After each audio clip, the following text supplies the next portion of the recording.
الحمد لله نحمده ونستعينه ونستغفره ونؤمن به ونتوكل عليه ونعوذ بالله من شرور أنفسنا ومن سيئات أعمالنا من يهد الله فلا مضل له ومن يضلل فلا هادي له ونشهد أن لا إله إلا الله وحده لا شريك له ونشهد أن محمدا عبده ورسوله الذي أرسله بالحق بشيرا ونذيرا وداعيا إلى الله بإذنه وسراجا منيرا فقد قال الله تعالى في كلام المجيد وفي فرقانه الحميد إن الله وملائكته يصلون على النبي يا أيها الذين آمنوا صلوا عليه وسلموا تسليما اللهم صل على محمد وعلى آل محمد كما صليت على إبراهيم وعلى آل إبراهيم إنك حميد مجيد اللهم بارك على محمد وعلى آل محمد كما باركت على إبراهيم وعلى آل إبراهيم إنك حميد মহান আল্লাহ তাআলার দরবারে লাখ কোটি শুকর আদায় করছি যে রব্বুল আলামিন আমাদেরকে প্রতি জুমার মতো আজকের জুমাতো এই বৃষ্টি ভেজা আবহাওয়ার ভিতরে আমাদেরকে যথাসময়ে মসজিদে আসার বসার আল্লাহ পাক রব্বুল আলামিনকে ডাকবার জন্য তৌফিক দিয়েছেন সেজন্য আমরা সকলে বলছি আলহামদুলিল্লাহ। আল্লাহ পাক রব্বুল আলামিন আমাদের জন্য অসংখ্য অগণিত নিয়ামত তৈরি করেছেন, সরবরাহ করেছেন, দান করছেন। যেই নিয়ামতগুলোর মধ্যে আমরা প্রতিনিয়ত সাঁতার কাটতেছি, মাছেরা যেভাবে পানির মধ্যে সাঁতার কাটতেছে, আমরা মানব মণ্ডলী এবং সমস্ত মাখলুকাত আল্লাহ পাক রব্বুল আলামিনের নিয়ামতের ভিতরে ওইভাবে সাঁতার কাটতেছি। সুবহানাল্লাহ। যে আল্লাহ রাব্বুল আলামিন আমাদেরকে জন্য এত কিছু নিয়ামত দান করেছেন, তৈরি করেছেন, দিয়েছেন, সরবরাহ করেছেন, সে রব্বুল আলামিনের জন্য সকল নিয়ামতের জন্য আমরা কালিমাতুশ শুকর করছি আলহামদুলিল্লাহ। প্রিয় ভাই বন্ধুগণ, আমরা গত জুমাতে যে আলোচনা শুনেছিলাম সেখান থেকে ইনশাআল্লাহ আলোচনা করব। আমাকে আলোচনা করবার, আপনাদেরকে শুনবা এবং আমাদের সবাইকে আমল করবার তৌফিক দান করুন সবাই বলে আল্লাহুম্মা আমিন। আলোচনা শুনব আল্লাহকে চিনার জন্য, জানার জন্য, আল্লাহ পাক রব্বুল আলামিনকে মানার জন্য, এবং আলোচনা শুনব অন্তরের কান দিয়ে। আলোচনা শুনব অন্তরের কান দিয়ে এবং শুনব আমলের মাকসুদ। আল্লাহ পাক রব্বুল আলামিন আমাদেরকে ওইভাবে শোনার, মানার তৌফিক দান করুন সবাই বলে আল্লাহুম্মা আমিন। প্রিয় ভাই বন্ধুগণ, আমরা গত জুমাতে আলোচনা করেছিলাম সূরা হাশরের একটি আয়াতের অংশ, 7 নম্বর আয়াতের অংশ থেকে। এর আগের জুমা সেই আয়াতের আলোকে আলোচনা হয়েছিল। আজকে এই আয়াতের আলোকে ইনশাআল্লাহ আলোচনা আগাবে, যেখানে আল্লাহ পাক রব্বুল আলামিন বলেছেন বিসমিল্লাহির রহমানির রহিম আমা আতাকুমুর রাসূলু ফাখুযুহু আমা নাহাকুম আনহু ফান্তাহু। আল্লাহ পাক রব্বুল আলামিন বলেন, এই ইমানদারগণ, শুধু ইমানদারগণকে বলা হয় না, বলা হয়েছে গোটা বিশ্বের সমস্ত মানুষকে, স্পেশাল ভাবে ইমানদারগণকে বলা হয়েছে। আমা আতাকুমুর রাসূলু ফাখুযুহু, রাসূল তোমাদেরকে যা কিছু দেন তোমরা তা গ্রহণ করো। সুবহানাল্লাহ। আমা নাহাকুম আনহু, আর তিনি যে সকল বিষয় থেকে তোমাদেরকে নিষেধ করেন ফান্তাহু, সেগুলো থেকে তোমরা বিরত থাকো। সুবহানাল্লাহ। আমরা ইনশাআল্লাহ আমাদের জীবনটাকে যদি এই ছোট্ট একটু আয়াতের আলোকে সাজাতে পারি, আমি আল্লাহর কসম করে বলতে পারি নির্ঘাত নিশ্চিন্ত হবে আল্লাহ পাক রব্বুল আলামিন আমাদেরকে জাহান্নাম থেকে বাঁচিয়ে দিবেন এবং জান্নাত দান করবেন। সুবহানাল্লাহ। শর্ত হলো আমরা এই আয়াতের আলোকে নিজের জীবনটাকে কি করব, সাজাবো, গড়বো। আল্লাহ পাক আমাদেরকে এই আয়াতের আলোকে নিজেদের জীবনটাকে সাজাবার, গড়বার এবং আমলি জিন্দেগি ইখতিয়ার করবার তৌফিক দান করুন। সবাই মিলে আল্লাহুম্মা আমিন। প্রিয় ভাই বন্ধুগণ, রাসূল আকরাম সাল্লাল্লাহু আলাইহি ওয়াসাল্লাম আমাদেরকে কি দিয়েছেন, কি দিয়েছেন আর কি দিকে নিষেধ করেছেন? একটা হলো বৈষয়িক সম্পদ, একটা হলো দুনিয়াবি সম্পদ। রাসূল সাল্লাল্লাহু আলাইহি ওয়াসাল্লামের সাথে সাহাবায়ে কেরাম যুদ্ধ করার পরে যখন বিজয়ী হয়েছে, নবীজি কি কখনো পরাজিত হয়েছে না সবসময় বিজয়ী হয়েছে? কটা যুদ্ধ করেছেন উনি? অনেকগুলো যুদ্ধ করেছেন। এর মধ্যে 27টা যুদ্ধের সেনাপতি প্রধান ছিলেন। সুবহানাল্লাহ। কয়টা যুদ্ধ? 27টা। আমরা অনেকে নবীজি সম্পর্কে একটা চিত্র আমাদের অন্তরের মধ্যে ফুটে তুলি। উনি একজন সুফি ধরনের মানুষ ছিলেন, বাইতুল্লাহ বসে থাকতেন বা মসজিদে নবীতে বসে থাকতেন, ধ্যান করতেন আর তাসবিহ তাহলিল করতেন, সাহাবায়ে কেরাম কিছু নামাজ পড়া শিক্ষা দিতেন। বাস এইভাবে ওনার জীবন চলে গেছে। আমরা নবীজিকে অনেক সময় অনেকভাবে এইভাবে চিন্তা করি, আসলে কি নবীজির জীবনটা এরকম ছিল? এরকম ছিল না। তাহাজ্জুদের নামাজে যেমন সাজদারত ছিলেন, যুদ্ধের ময়দানে তরবারি হাতে লড়াই করেছেন। সুবহানাল্লাহ। আবার রাষ্ট্রপ্রধানের মস্তদে সমাসীন ছিলেন। আবার গোটা বিশ্ব জাজিরাতুল আরবের গোটা অংশ ওনার জমানায় ওনার কর্তব্যত হয়েছে। সুবহানাল্লাহ। সুতরাং আমরা নবী জীবনের একটা দিককে শুধু গ্রহণ করলে চলবে না, পুরা জীবনটাকে গ্রহণ করতে হবে। পুরো জীবনটা, আওয়াজ দিয়ে বলি, পুরা জীবনটাকে গ্রহণ করতে হবে। পুরা জীবনটাই গ্রহণ করতে হবে। নবী জীবনের কোনো খণ্ডিত অংশকে গ্রহণ করলে আর বিশাল অংশকে বাদ দিয়ে দিলে আমরা কি মুসলমান ইমানদার থাকতে পারবো? নিজেদেরকে মুসলমান ইমানদার বলে দাবি করতে পারবো না। আমাদেরকে নবী জীবনের পুরা জীবনটাকে গ্রহণ করতে হবে, অনুসরণ করতে হবে। তো এখানে আমি যে কথাটা বলতেছিলাম সেটা হলো সাহাবায়ে কেরাম এক যুদ্ধে বিজয় লাভ করলেন নবীজির সাথে। তো নবীজি গনিমতের মাল থেকে তাদেরকে কিছু দিলেন। আবার অনেকের মধ্যে কি হলো, এই দেওয়াতে একটু সন্তুষ্টি লাভ করতে পারলেন না, একটু মনের মধ্যে একটু কি, একটু আমার হুজুর একটু কম দিল নাকি, আমাকে এটা না দিয়ে ওইটা দিলে ভালো হইতো, এরকম একটা অবস্থা ছিল। আল্লাহ পাক রব্বুল আলামিন এই আয়াতের মাধ্যমে ওই অবস্থার প্রেক্ষাপটে যেটা বলা দরকার সেটাও বললাম। কিয়ামত পর্যন্ত আগত মানুষের জন্য ফাইনাল একটা নোটিশ আল্লাহ পাক রব্বুল আলামিন জারি করে দিলেন। সুবহানাল্লাহ।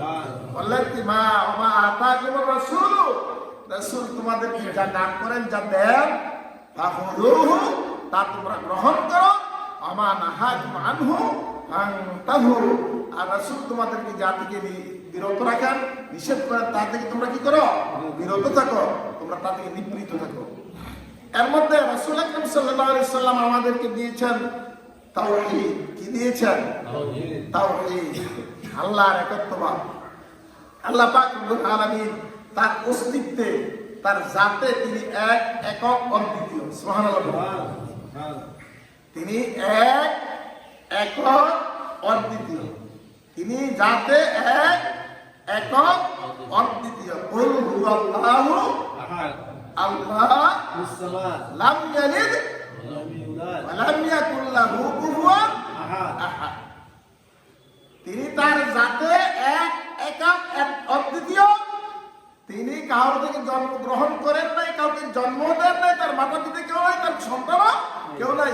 ওয়া লাম ইয়াকুল লাহু কুফুয়ান আহাদ, তার সমকক্ষ কেউ নাই। তার সমকক্ষ বলতে তার জাতিগত দিক থেকে সমকক্ষ কেউ নাই, তার গুণের দিক থেকে সমকক্ষ কেউ নাই, তার ক্ষমতার দিক থেকে সমকক্ষ কেউ নাই, তার বিধিবিধান দেওয়ার অধিকারের দিক থেকে তার সমকক্ষ কেউ নাই।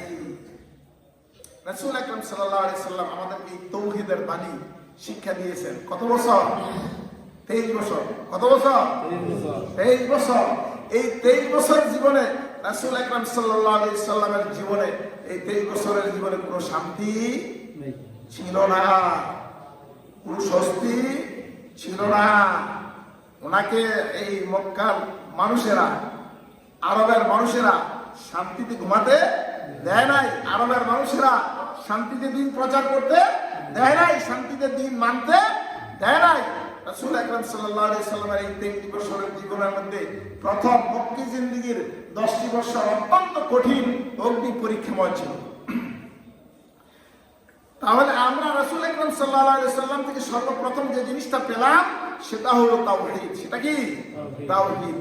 তাওহীদের বিপরীত হলো শিরক। তাওহীদের বিপরীত কি? শিরক।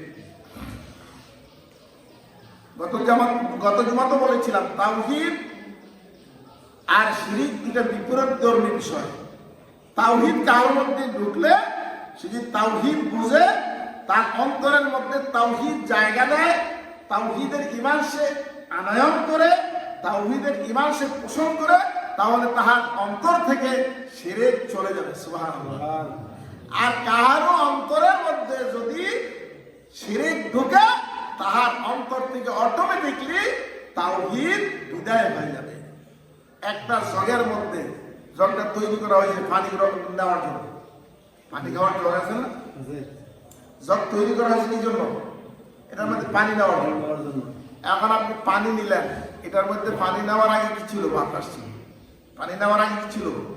বাতাস ছিল। বাতাস ছিল না? খালি ছিল? খালি ছিল না। পানি নেওয়ার আগে এটার মধ্যে কি ছিল? বাতাস ছিল। যখন পানি নিলেন তখন বাতাস কি হয়ে গেছে? চলে গেছে। আবার যখন পানি ফেলে দিলেন তখন কি ঢুকছে? বাতাস ঢুকে গেছে। মানুষের অন্তরটা অনুরূপ ভাবে, মানুষের অন্তরের মধ্যে যখন তাওহীদ ঢুকে যায়, শিরক তার অন্তর থেকে বিদূরিত হয়ে যায়। সুবহানাল্লাহ। আর যখন শিরক ঢুকে যায়, তাওহীদ তার অন্তর থেকে বিদূরিত হয়ে যায়। আল্লাহ তাবারক ওয়া তাআলা আমাদেরকে এই কথাটা বুঝবার তৌফিক দান করুন। সুবহানাল্লাহ। আল্লাহুম্মা আমিন। তাওহীদের বিপরীত হলো শিরক। এই শিরকটা সম্পর্কে একটু আলোচনা করি, গত জুমাতে আলোচনা করেছি। কারণ শিরক হলো এমন জঘন্যতম অপরাধ, শিরক হলো এমন জঘন্যতম গুনাহ, যেই গুনাহ করার কারণে জান্নাত চিরদিনের জন্য হারাম হয়ে যায়। নাউযুবিল্লাহ বলবেন না? শিরককারীর উপরে জান্নাত চিরদিনের জন্য কি হারাম। কি বলছেন? আল্লাহ পাক রব্বুল আলামিন বলছেন, ইন্নাল্লাহা হারামাহুমা আলাল কাফিরিন, ইন্নাহু মান ইউশরিক বিল্লাহ ফাকাদ হারামাল্লাহ। দুই জায়গায় দুই ধরনের কথা আল্লাহ পাক বলছেন। আল্লাহ পাক কাফেরদের জন্য চিরদিনের জন্য জান্নাত হারাম করে দিয়েছেন। আল্লাহ বলছেন যারা শিরক করে তাদের জন্য আল্লাহ পাক নিশ্চয় জান্নাত হারাম করে দিয়েছেন। তাহলে আমরা কি আল্লাহর জান্নাতে যেতে চাই সবাই? যদি জান্নাতে যেতে চাই তাহলে শিরক একান্তভাবে পরিহার করতে হবে। এটা কোনো অবস্থাতেই অন্তরের মধ্যে গ্রহণ করা যাবে না। এখন এই শিরকটা কি? শিরকটা 4 প্রকারের হয়ে থাকে। 1 নম্বর আল্লাহর জাতের সাথে। 1 নম্বর কি? আল্লাহর জাতের সাথে। আল্লাহ পাক তাহার জাতে এক, একক, অদ্বিতীয়। আল্লাহর জাতের সাথে শিরক করে বহু জাতি পৃথিবীতে এমন আছে। পৃথিবীতে একটা জাতি আছে, তাদেরকে ঈসাই বলা হয়, আবার খ্রিস্টানও বলা হয়। এই খ্রিস্টানেরা আল্লাহকে বিশ্বাস করে, তারা কিন্তু আল্লাহকে অবিশ্বাস করে না। ঈসা আলাইহিস সালামকেও তারা বিশ্বাস করে, অবিশ্বাস করে না। কিন্তু তারা বিশ্বাসটা কিভাবে করে? তারা বিশ্বাস করে যে আল্লাহ তো ঠিক আছে, তবে আল্লাহর একজন স্ত্রী আছে। নাউযুবিল্লাহ। আল্লাহর একজন স্ত্রী আছে, ওনার নাম হলো কি? মারিয়াম, মেরি, মারিয়াম। আর আল্লাহর একজন সন্তান আছে, হইল ঈসা আলাইহিস সালাম। নাউযুবিল্লাহ বলবেন না? লাকাদ কাফারাল্লাযীনা ক্বালু ইন্নাল্লাহা সালিসু সালাসা। সুবহানাল্লাহ। আল্লাহ পাক রব্বুল আলামিন জানালেন, লাকাদ কাফারাল্লাযীনা ক্বালু ইন্নাল্লাহা সালিসু সালাসা। তারা এই তিনের মধ্যে আল্লাহ হলো শ্রেষ্ঠ, এরপর হলো মরিয়ম, এরপর হলো কি? ঈসা। তো আল্লাহ পাক রব্বুল আলামিন বলেন, লাকাদ কাফারাল্লাযীনা, তারা কাফের হয়ে গেছে যারা বলে ক্বালু ইন্নাল্লাহা সালিসু সালাসা, এই তিনের মধ্যে আল্লাহ হলো প্রধান আর বাকি তিনজন আল্লাহ শরীক। নাউযুবিল্লাহ। একজন স্ত্রী একজন পুত্র এমন কথা জানা বলে আল্লাহ পাক রব্বুল আলামিন নিজেই তাদেরকে ফতোয়া দেন কি তারা কাফের হয়ে গেছে। নাউযুবিল্লাহ। তাদের যে ঈমান, এই ঈমান কি আল্লাহর কাছে গ্রহণযোগ্য? আল্লাহ পাক বউকে আমি স্বামী মানি, বউকে আমি কি স্বামী মানি। স্বামীকে তোর আমি 9 তালাক কমাই দিয়ে দিছি, কাটটা কারে দেবো? কথা কম না, স্বামীর কথা কারে দেবো না বউর কথা কারে দেবো? স্বামী কয় তোমার আমি 9 তালাক আগে দিয়ে রাখছি, 3টা তো না কড়া 9টা আগে দিয়ে রাখছিলাম। বউ কয় না আমি তোমার স্বামী মানি, কথা কাটটা কারে দেবো? কথা স্বামীরটাই কি হবে? কারেক্ট হবে। তারা কয় আল্লাহ আমরা মানি, কিন্তু আল্লাহর একজন স্ত্রী আছে মেরি মরিয়ম, আর একজন ছেলে আছে ঈসা। আল্লাহ পাক রব্বুল আলামিন বলেন তারা তোমরা যেই মানা মানো এই মানা আমি গ্রহণ করি না। আমি তোমাদেরকে ফতোয়া দিয়ে দিলাম। আল্লাহ পাক বলেন আমি নিজেই ফতোয়া দিয়ে দিলাম। লাকাদ কাফারাল্লাযীনা ক্বালু ইন্নাল্লাহা সালিসু সালাসা, ওই সকল লোকগুলো কাফের হয়ে গেছে যারা তিনের এক আল্লাহকে বলে বাকি দুইজন আল্লাহর সাথে শরীক আছে। তাহলে আল্লাহর সাথে কোনো কি নাই? শরীক নাই। وقالت اليهود عزير ابن الله وقالت النصارى المسيح ابن الله, ইহুদিরা বলে উযাইর আলাইহিস সালাম আল্লাহর ছেলে, আর খ্রিস্টানেরা বলে ঈসা আলাইহিস সালাম আল্লাহর ছেলে। নাউযুবিল্লাহ। কুরআন শরীফে আল্লাহ পাক আমাদেরকে জানাচ্ছেন وقالت اليهود عزير ابن الله, ইহুদিরা বলে যে উযাইর আলাইহিস সালাম আল্লাহর ছেলে, وقالت النصارى المسيح ابن الله, আর খ্রিস্টানেরা বলে যে ঈসা আলাইহিস সালাম আল্লাহর ছেলে। আসলে তারা উভয় কি হয়ে গেছে? কাফের হয়ে গেছে। যদিও তারা বলে যে আমরা আসমানি কিতাব মানি, আমরা নবী মানি, আমরা রাসূল মানি, পরকাল মানি, দান সদকা করি, পৃথিবীতে আমাদের চাইতে তারা কোনো দান কম করে না। খ্রিস্টানেরা এবং ইহুদিরা আমাদের চাইতে দান কোনো কম করে না, তারাও ইবাদত বন্দেগী করে, তারাও আল্লাহকে ডাকে। কিন্তু আল্লাহ পাক রব্বুল আলামিন বলেন মাইয়াবতাগি গায়রাল ইসলামি দীনান ফালান ইউকবালা মিনহু, যেই ব্যক্তি ইসলামের পদ্ধতি ছাড়া আমি আল্লাহকে ডাকে ফালান ইউকবালা মিনহু, কখনো আমি তাহার এই দান গ্রহণ করব না। সুবহানাল্লাহ। না তাহলে আল্লাহকে ডাকতে হলে কোন পদ্ধতি ডাকতে হবে? ইসলামের পদ্ধতিতে ডাকতে হবে, মুহাম্মদ রাসূলুল্লাহ সাল্লাল্লাহু আলাইহি সাল্লামের তরিকায় ডাকতে হবে। আল্লাহ পাক রব্বুল আলামিন আমাদেরকে আমাদের জীবনের সকল ক্ষেত্রে আল্লাহ পাক রব্বুল আলামিনের রাসূলের পদ্ধতি অনুসরণ করে জীবন পরিচালনা করার তৌফিক দান করুন। সবাই মিলে আল্লাহুম্মা আমিন। আচ্ছা, 1 নম্বরে গেল আল্লাহর জাতের সাথে কি নাই? শরীক নাই। 2 নম্বর হলো আল্লাহর যে গুণ আছে, আল্লাহর গুণের সাথে কারো শরীক আছে কি? আমরা মানুষ, আমাদের মধ্যে স্নেহ মমতা দয়া আছে না? আসেনি? আচ্ছা, আমাদের মধ্যে কেন মুরগির বাচ্চা যখন প্রথম বাচ্চা ফুটে যাবে তার বাচ্চার কাছে যাওয়া যায় না, ঠুকুর মারে। কি করে? ঠুকুর মারে। আর যদি সিল কাউয়া থাপা দেয় ওইটা লগে উড়াল দিয়ে গাছ পর্যন্ত যায়, যায় কিনা? কোন কারণে? তার বাচ্চার মায়া এসে যায়। তো তার বাচ্চার জন্য তার কি আছে? মায়া আছে, মহব্বত আছে।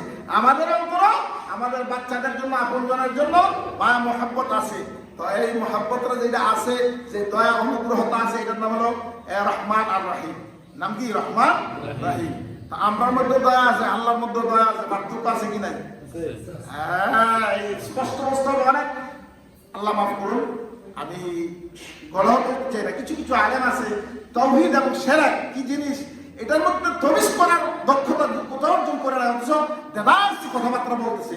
কিন্তু তাওহীদ থেকে শিরককে যদি আলাদা করতে না পারে, শিরক থেকে তাওহীদকে যদি আলাদা করতে না পারে, এবং ঈমানটাকে যদি ওইভাবে খালিস করতে না পারে, সারা জীবন নামাজ রোজা করে, সারা জীবন হজ যাকাত দিয়ে, সারা জীবন দান সদকা করে, ইবাদত বন্দেগী করে, আখিরাতে এটার কোনো রেজাল্ট পাবে না। শূন্য। নাউযুবিল্লাহ। এর জন্য আমাদের তাওহীদটা বোঝার দরকার আছে, শিরকটা বোঝার দরকার আছে কি নাই? আছে। তা আল্লাহ পাক রব্বুল আলামিনের মধ্যে যে দয়া আছে, এটা আল্লাহ পাক রব্বুল আলামিনের দয়াটা হলো এটা কাদিম। সুবহানাল্লাহ। এটা কি? কাদিম। এটা আল্লাহর সত্তার সাথে জড়িত। এই দয়া আমার মধ্যে নাই, এই মায়া আমার মধ্যে নাই।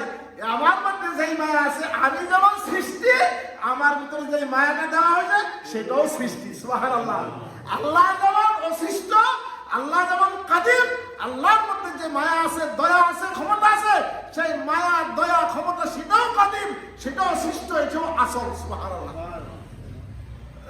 আমার মধ্যে যেটা আছে নাকি সৃষ্টি, মানুষের মধ্যে যেটা আছে নাকি সৃষ্টি, অন্য মাখলুকের মধ্যে যেটা আছে নাকি সৃষ্টি। এখন আল্লাহ শ্রেষ্ঠ না আমরা শ্রেষ্ঠ? আল্লাহ শ্রেষ্ঠ। সুবহানাল্লাহ।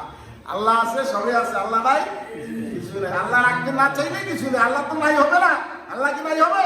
ওয়াল আউয়ালু ওয়াল আখিরু ওয়াল যাহিরু ওয়াল বাতিনু ওয়া হুয়া বিকুল্লি শাইইন আলিম। সুবহানাল্লাহ। বলি তিনি প্রথম, তিনি শেষ।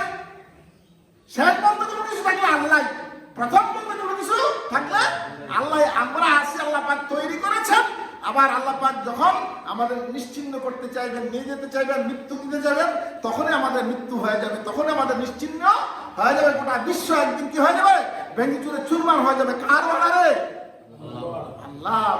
এই ক্ষমতা কি আর কারো আছে? নাই। তাহলে আল্লাহ পাক রব্বুল আলামিনের মধ্যে যত গুণাবলী আছে, সমস্ত গুণাবলীগুলো কাদিম। সুবহানাল্লাহ।